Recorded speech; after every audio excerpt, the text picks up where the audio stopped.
Hi there, it's Mark from Drumnosis Drum Tuition. I'm going to talk about something quite specific today, particularly for double pedal players, but it also may apply to single pedal players. So you may have seen, we're writing some articles about the constant release technique.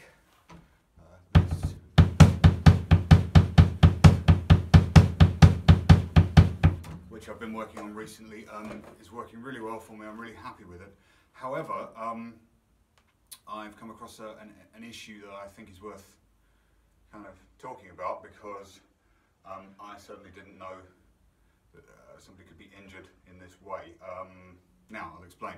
So basically, I started using leg weights to develop the technique, and being that I'm the overzealous idiot that I am, I put on 2.5 kilo leg weights on each leg and proceeded to do 20 minutes a day for a couple of weeks, which seemed fine.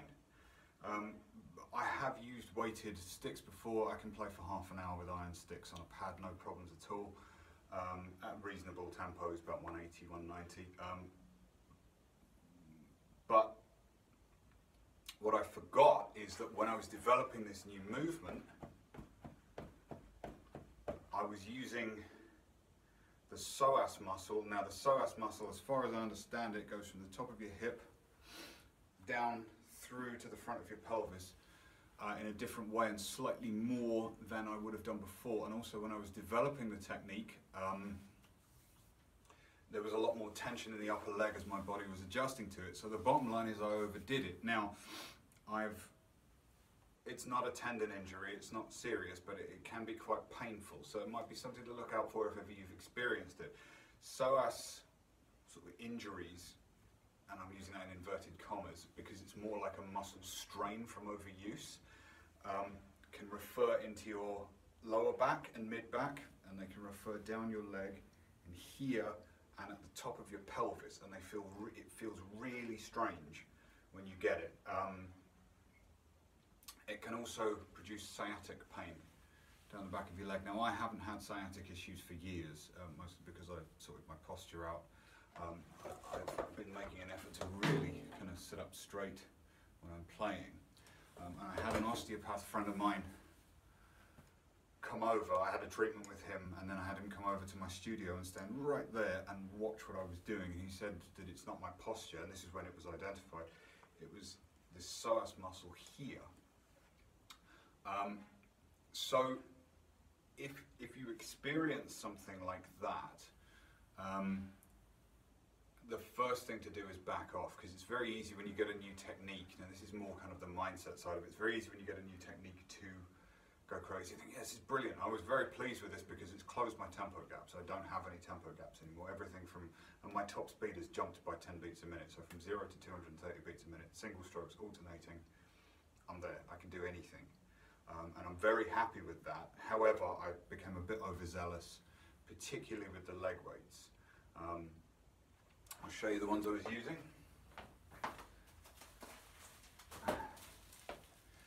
So I was using these, as you can see, they're 2.5 kilograms. I overdid it basically. That's too heavy. I would start with 1 kilogram and kind of move up. I was kind of basing my leg experience off of what I'd found with my hands. But realizing if you add up the time, I've done a lot more endurance work with my hands than I have with my feet. So that's just something to be aware of, particularly if you have a tendency to sort of squeeze your upper leg when you become tense, which I do. I'm kind of clenching around this area when you're pushing into things, because that will tense all these inside muscles. You know, they're not the muscles that you can see, but they're extremely important. It's a bit like when you're doing, everybody does bench pressing to make their shoulders big, but they neglect the small rotator cuff muscles, which only need little movements like this with almost no weight to develop. So the first thing is, if you start to feel pain on the inside of your groin or down the back, just check when you're practicing how long you've been doing it for, especially this is mostly if you're working on a new technique or if you're ramping up speed or something like that. If it persists, go and see an osteopath or a chiropractor and get it looked at properly. back off for a few days. I've basically taken a week and a bit off of playing double pedal, and it's started to, well, yeah, it went down after a day or so. And then I've limited my practice to sort of bursts of 10 minutes every day, and that's it, and it seems to be fine so far. So in terms of just things you can do to help, there's a couple of stretches I'll show you really quickly. So the thing to remember is that even though when you're using constant release technique, it's mostly here, because your heel is elevated, this bit comes into play, what we call the hip flexor, but particularly the psoas muscle. It's like the long stringy muscle right at the top. And it's not very good for doing that. It's not really evolved for doing it, it's evolved for kind of walking along like this. So to help the pain in the back here, cross your leg over your knee. You might have seen this anyway. Grab your foot like that and just gently lean forwards, and you'll feel it stretch down the side. This is a really simple one you can do in your drum seat. And just hold it for 30 seconds or so, and then do the other side.